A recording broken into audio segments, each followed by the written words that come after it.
Welcome to the Money Metals Midweek Memo, news and commentary relating to sound money, the precious metals markets, and the economy. I'm your host, Mike Maharrey. Thanks for tuning in. Incentives matter. This is an economic reality that I honestly think is lost on a lot of people. I know we intuitively understand that incentives matter, but I think a lot of people fail to apply that reality when they're considering various policy ideas. So, for instance, if you raise the minimum wage, companies will be incentivized to invest in more mechanization or maybe to cut payroll. Or if you raise taxes, people are going to be incentivized not to work as much. That's why oftentimes you'll get these tax increases and they won't generate as much revenue as was initially projected because people figure out ways to work around paying the taxes. That's what the incentives drive them to do. Or, another example, let's say you raise airfares. People are going to be incentivized to drive more. So it's important to think about incentives when you are considering various policy ideas and solutions and, policies. That's the best word for it, I guess. And, I think the reason that these incentives get lost in the mix is because a lot of times the incentivized behavior is unseen. So I love French economist and philosopher Frédéric Bastiat.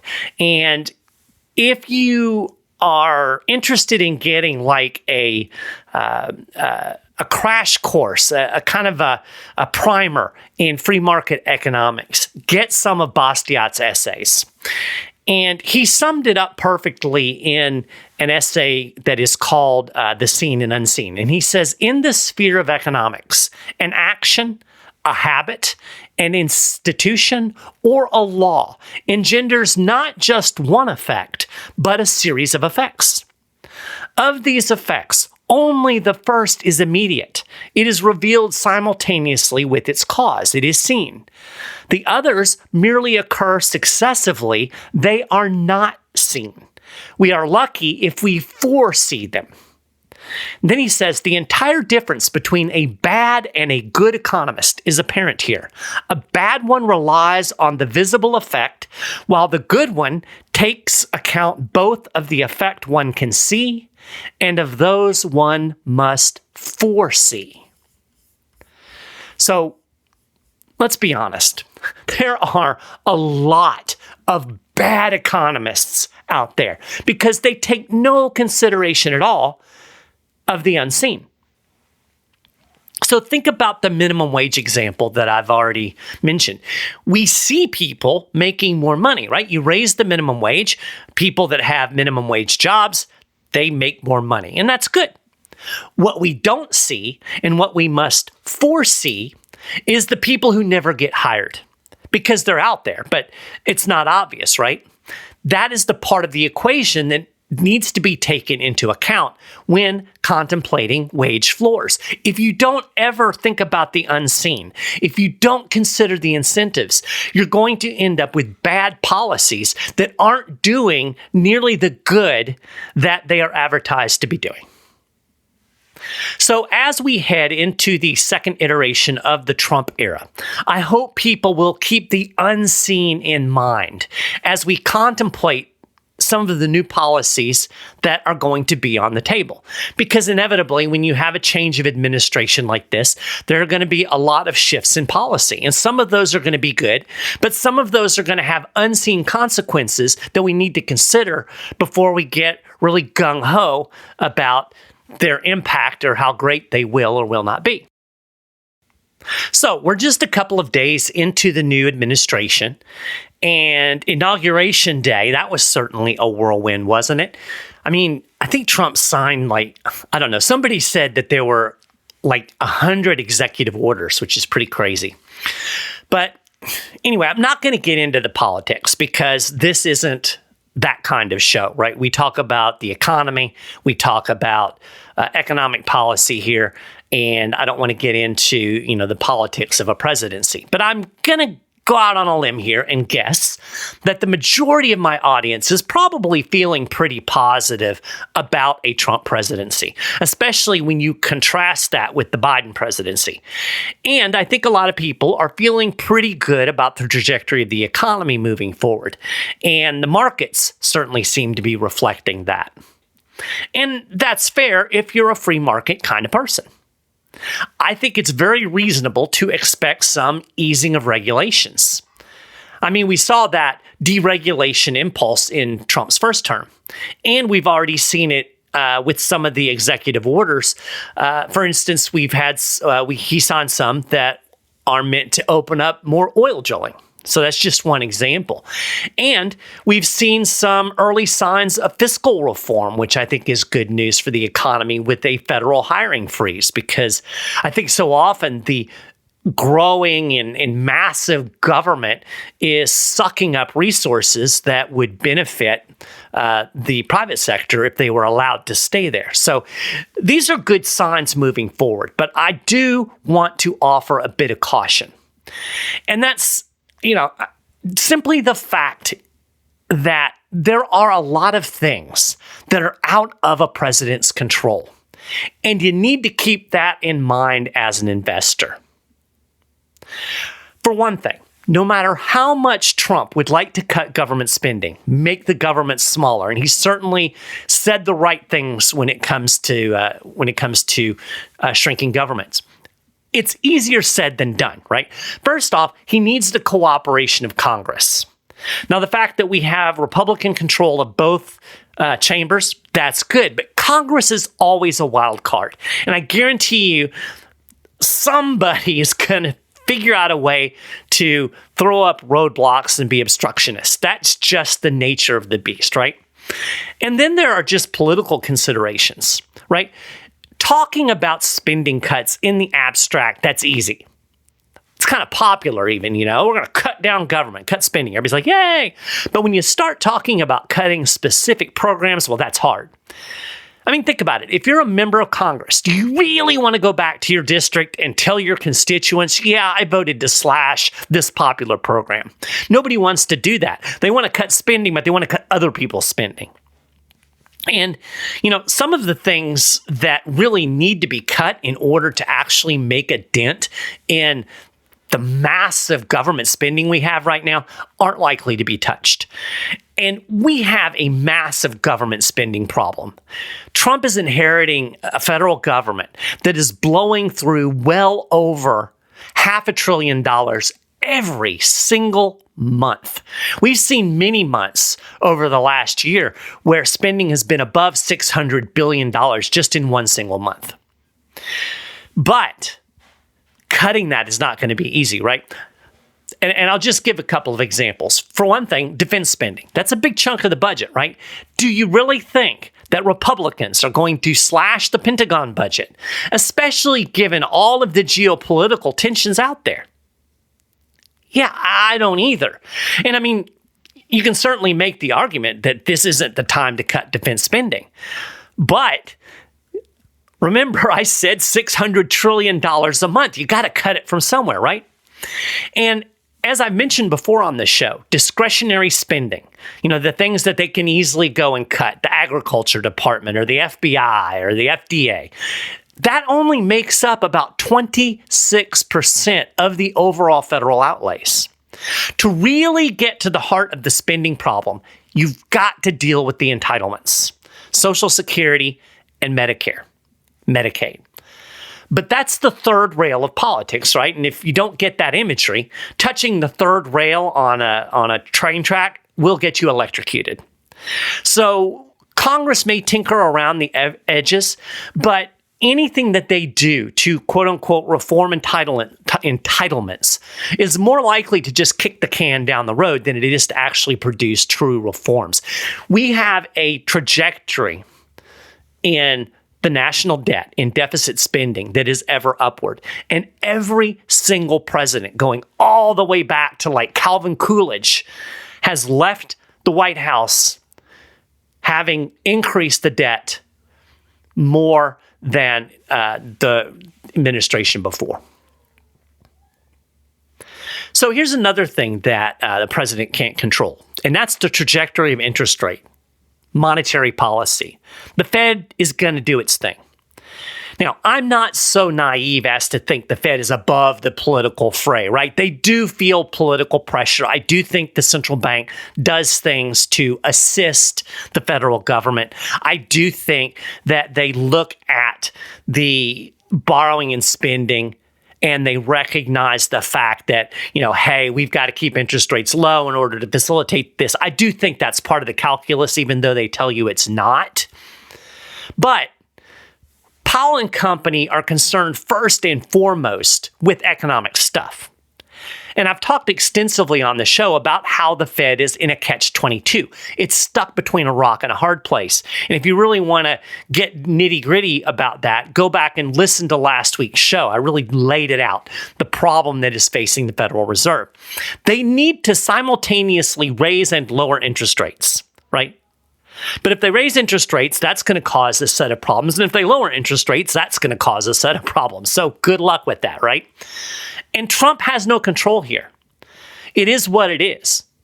And as I said last week, what it is a recipe for more price inflation. I think the most likely trajectory of the economy, and this is not any kind of reflection on Donald Trump, or even if it doesn't matter who's in the White House, we are on this trajectory because of all of the things that have happened in the decades before. And, Trump can do some things to make things better, to improve the situation, but he can't fix those fundamental underlying foundational problems. And, that gets to the final point. There isn't a whole lot that Trump can do about the consequences of more than a decade of monetary malfeasance. I mean, we're really 2 decades at this point. He can't unwind nearly $9 trillion in printed money that was injected into the economy since the 2008 financial crisis, which, by the way, is by definition, inflation. If you want to know why prices are generally going up, just look at what the Fed has done. Look at all of the money they have injected into the economy. And that's just the printed money. That doesn't even count all of the inflation that was created with year after year after year of artificially low interest rates, which incentivizes borrowing and spending. Trump can't undo the malinvestments in the economy. Those consequences are going to play out. They were going to play out no matter who was in the Oval Office. So these are things you have to consider as an investor. It's perfectly legitimate to think, yeah, Trump is the president now. He's going to be good for the economy. That's fair. But when you go to the point of, hey, let's sell our gold, let's dump our silver, the economy is going to be great. We don't need an inflation hedge. Trump's going to fix inflation. No. Again, it's fine to be optimistic, but don't be unrealistic. Keep in mind the fundamentals, the things that are happening underlying the economy. And I will say this, just one little tiny political point. Under the U.S. Constitution, we're not supposed to have a king, elected or otherwise, right?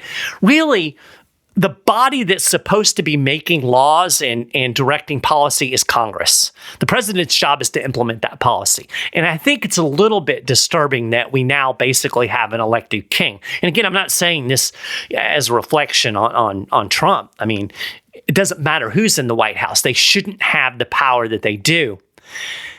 But there's still enough of that constitutional hedge, that division of powers, that does make it difficult for the president to have as much impact as I think a lot of people might think that he does. So this all brings me back to the issue of incentives, this idea of the unseen. And we're already seeing something playing out in the gold and silver market because of one of Trump's favorite policy tools, and that's tariffs. Now, before we dig into this, I just want to, for full disclosure, say I'm not a tariff guy. I think that on the whole, they are an economic negative. I do understand that they can protect and benefit some domestic industries, and they can certainly serve as a bargaining chip. And if nothing else, Trump is good at bargaining, okay? He's excellent at that. But I think that when you just look at the economics of it, tariffs are more problematic than they are helpful. And again, I get the idea that there's unfair trade practices and maybe China's doing things that aren't fair, et cetera, and that maybe tariffs could be used as a way to mitigate that. That's a fair argument. But I think on balance, when you consider all of the seen and unseen consequences of tariffs, they're problems. I mean, here's the bottom line. Tariffs will raise prices. Tariffs are a tax. If you are pushing for tariffs, you are pushing for taxes. That's just the reality of it. Now, you can say the taxes are justified, that the taxes are good, but they are taxes nonetheless, and some of those taxes will accrue to you. If you tax products from other countries, the price of those products is going to go up. Now, they may not be able to pass on the entirety of the tariff, but they're going to pass on some of it. And the fact of the matter is that when you don't have that competition, that you're going to have to pay the domestic prices. Those are higher. So you're paying more money. And you may think it's good. You may think it's good for the economy, but there is that unseen, that overall consequence, right? So maybe you can make a compelling argument that tariffs are worth it. I respect that. But make no mistake, tariffs are not free market, okay? So I just want to lay that out there, and just so you understand where I'm coming from. Yes, I am biased when it comes to tariffs. But to be fair, that doesn't really have any bearing on the situation that I'm going to discuss today and how the threat of tariffs are incentivizing and creating some interesting distortions in the gold and silver market right now, right? So this actually might be an opportunity because things are setting up for a potentially significant squeeze, especially in the silver market. And when you get a squeeze, sometimes you can get some really sharply rising prices. So what's going on? Well, the United States imports a lot of gold and silver. And all of this talk about tariffs has people wondering if precious metals could be subject to those tariffs, which would make it more expensive to import gold and silver. Incentives matter, so to avoid that, people are starting to move gold and silver into the U.S. now, hoping to get ahead of any possible tariffs. Think of it as a preemptive strike. Now, I think it's reasonable to think that gold and silver won't be tariffed because they are fundamentally a monetary asset, but they could be, right? It's a possibility, and people have to be prepared for that. And again, incentives matter, right? So this is creating an interesting dynamic that we're seeing right now in the London gold and silver markets. So a little background. If you own gold in London vaults, you can loan that metal out to other parties on a short-term basis. Now, normally the return on these leases, they're very small, close to zero. Now, if you have a lot of gold that you can loan, you can actually make some real profits doing this, but it's not typically a lot. But last week, we saw lease rates suddenly surge to over 3.5% on an annualized basis. That's a lot. The last time we saw lease rates at those levels was at back in 2002. So, over 20 years ago. This surge in lease rates is a signal, and it's telling us that there is increasing demand for London gold that's sitting in those London vaults. So here's how Bloomberg explained it. Quote, "A spike in so-called lease rates in London this week signals that an increasingly frantic global hunt for bullion is underway as major dealers seek to shift metal to the U.S. before any tariffs are imposed." And we're seeing similar dynamics in the silver market as well. It's not just gold. And according to Bloomberg, quote, "Some analysts and traders warn that there may not be enough freely available metal to meet dealers' needs. Thus, the squeeze." And what happens when you have a shortage of something? The price goes up, right? A former precious metals trader at JP Morgan told Bloomberg, quote, "The markets are in total dislocation." And he said there seems to be a scarcity of available stocks in both gold and silver. So again, this is basically that signal that metal is shifting out of London, creating this shortage over to the US. And again, the reason, incentives matter. People are trying to get ahead of any potential tariffs.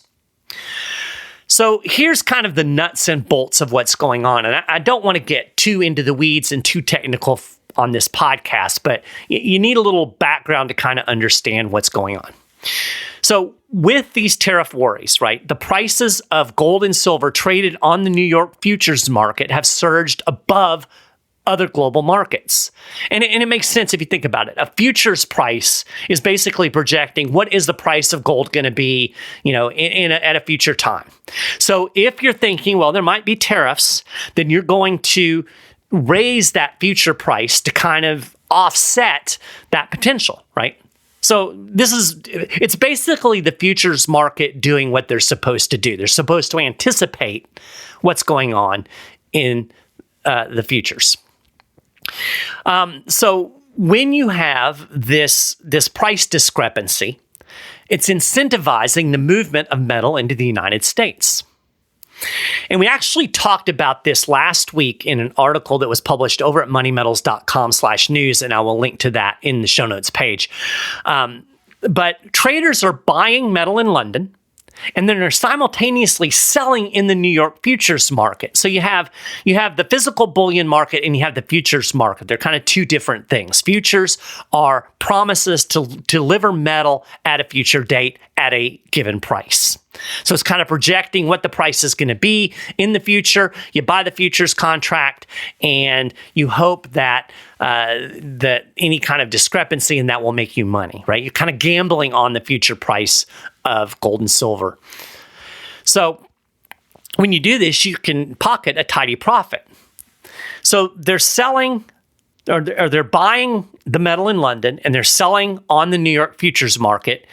And then they are withdrawing the metal from London vaults and literally transporting it physically to the US to deliver onto the exchange, the futures exchange, to close out those futures contracts. Remember, I said a futures contract is promising to deliver silver in the future. So they're bringing that silver over from London, but they're buying at a cheaper rate and then selling it on the futures market here in the United States, or closing out those contracts and making good money, right? So under normal market conditions, you've got these big banks that deal in bullion. So I'm talking about JP Morgan, I'm talking about HSBC. And then you've got these big hedge funds, and you've got high frequency trading firms.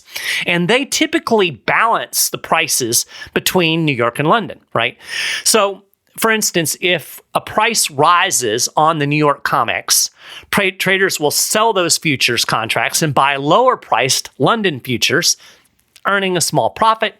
They call these arbitrage trades, and they basically hold the two trading centers, New York and London, roughly in balance most of the time.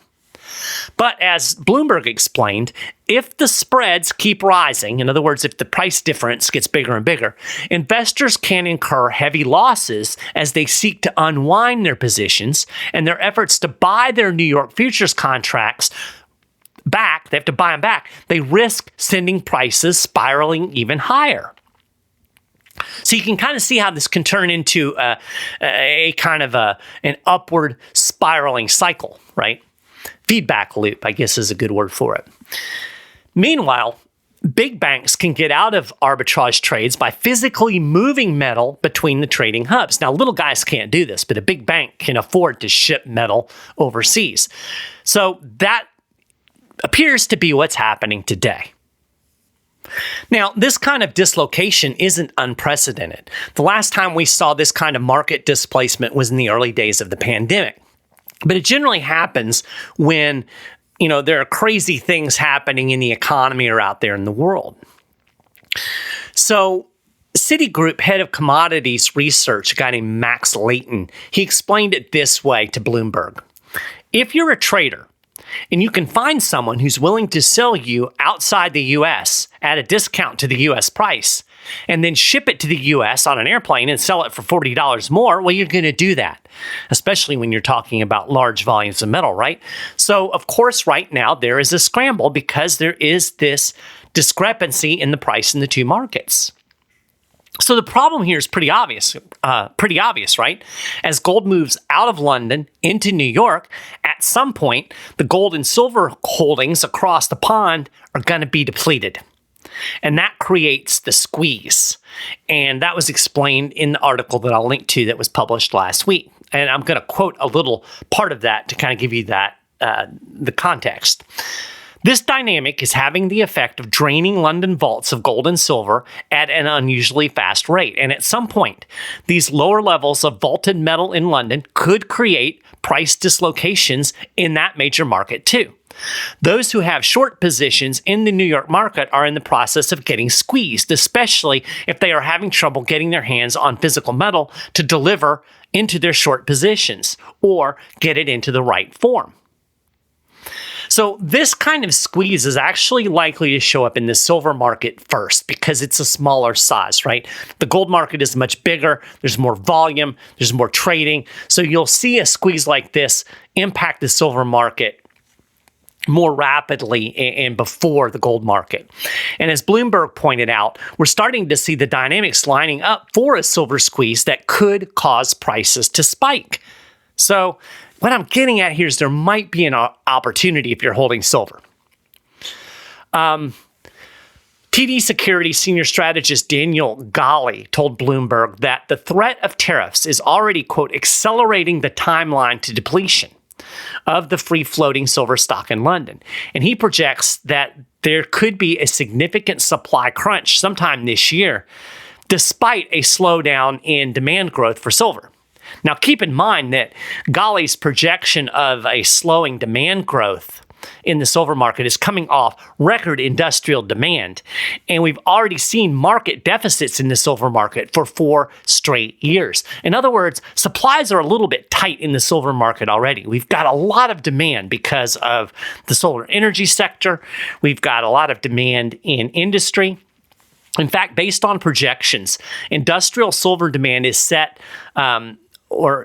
projected to set a record last year. So we don't have the final numbers yet, but projections are that industrial demand set a record of over 700 million ounces.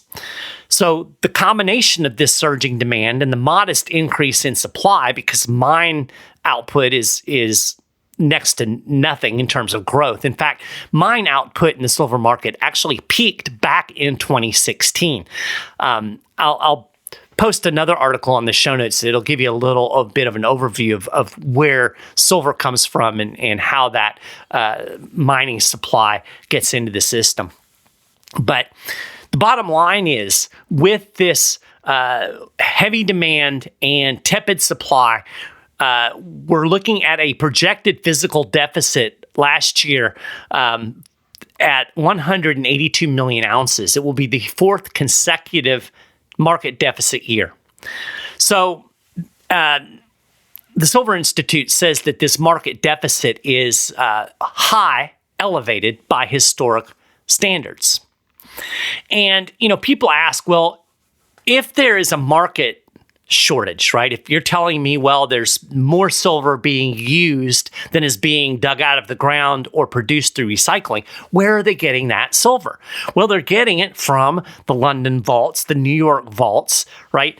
Where there are these stockpiles, and that silver is taken into the market to be used for jewelry, for industry, and for those kinds of things. So again, this is just another drain on the available stocks of silver.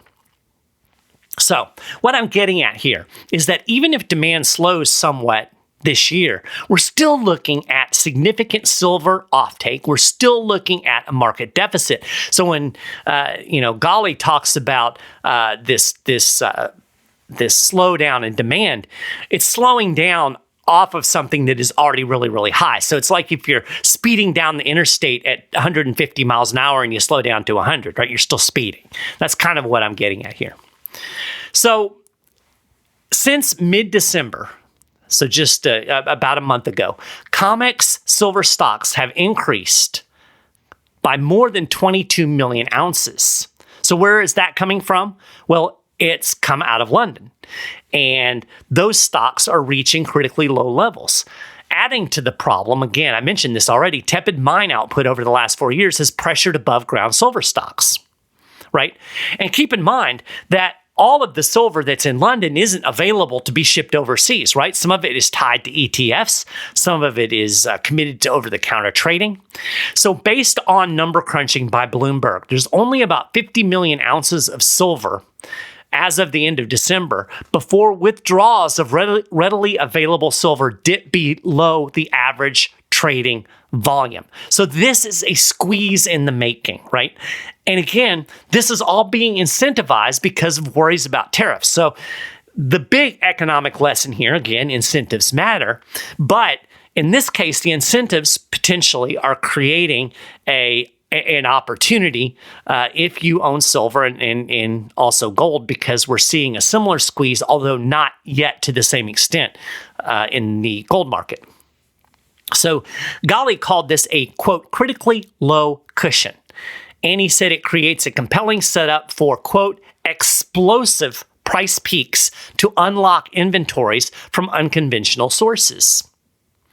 So supply and demand, right? If you don't have enough silver, the price of silver is going to go up, plain and simple. So it remains unclear whether tariffs are going to apply to gold and silver.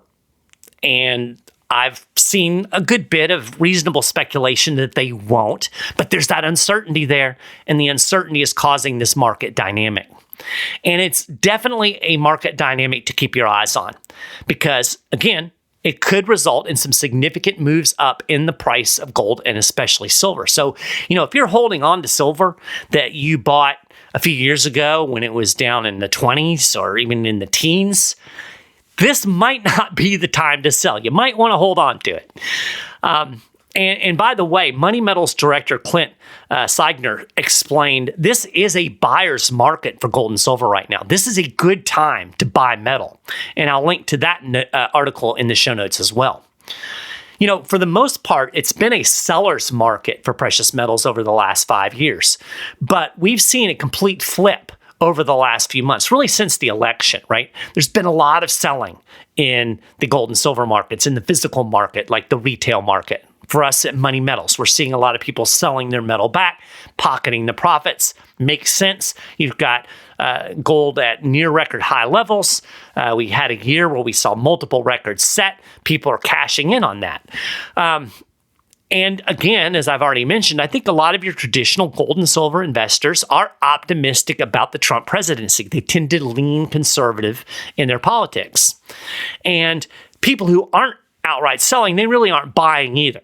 So they're just kind of holding pat. So with demand on the retail side low, we've seen premiums reaching low levels that we have not seen in a long time, in years. So you can go and buy gold and silver now for very, very low premiums compared to what you were seeing a year ago. And that's really good news if you're interested in buying gold, buying silver. And as I've already highlighted, the market is showing tightness where it really matters in terms of metal prices. There aren't enough COMEX deliverable bars at the moment, at least not inside the US. That's why we're seeing this movement out of London. The potential for a short squeeze exists, and that would drive spot prices much higher. Clint goes into a lot more detail about why this matters, and it's a little bit technical and kind of outside the scope of the show. But again, I'm going to link to that article in the show notes and you can check it out for yourself. The point is, right now is a good time to buy gold and silver. You're looking at low premiums. You're looking at what I think is kind of a pause in a bull market rally. There's a lot of evidence that this bull market is not finished.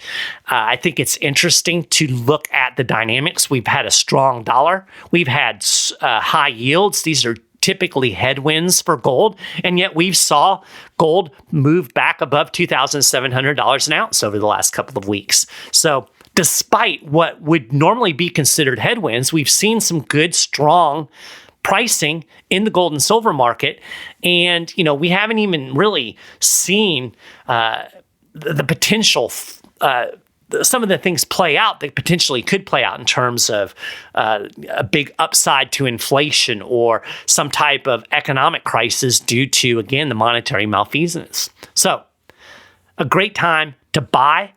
And with that, I would say it's a great time to call Money Metals at 800-800-1865 and talk to a precious metals specialist. These folks are great. I highly recommend talking to them. They can kind of help you figure out, how can gold and silver fit into my investment strategy? How can I work it into my portfolio? Can I put it in my IRA? What about vaulting services? They can answer all those questions. They can point you to the best products, to the best deals. So give them a call today, 800-800-1865.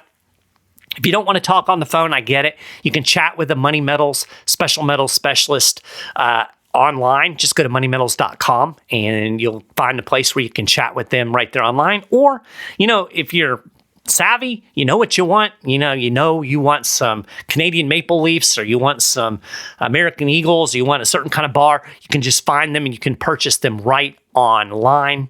But you want to do it today, because these opportunities aren't going to last forever. So encourage you to do it today. And with that, we're going to call that a wrap for this episode of the Money Metals Midweek Memo. You can get more information on everything that I've talked about on the show today and a lot more over at moneymetals.com/news. And if you want to get the latest news and information relating to gold and silver right in your inbox, sign up and get on our email list. We're not going to spam you to death. You're just going to get good information, and you won't miss any of the great articles and analysis that you can find over at moneymetals.com/news. Of course, you can subscribe to the Midweek Memo on your favorite podcasting platform, and then you can also tune into our Market Wrap podcast on Fridays, where you'll get a quick overview of the week in precious metals, along with conversations between yours truly and interesting people from the world of gold and silver, economics, and investing. This week, I'll be talking to David Morgan over at the Morgan Report, a really interesting conversation there. So do that today. I really appreciate you listening to the show. I say this every week, but I really mean it. I know there's a lot of stuff out there that you can listen to. I appreciate you taking time out of your day to listen to me. And thank you. I hope you have a fantastic rest of your week. And I'll be back here again behind the microphone next week.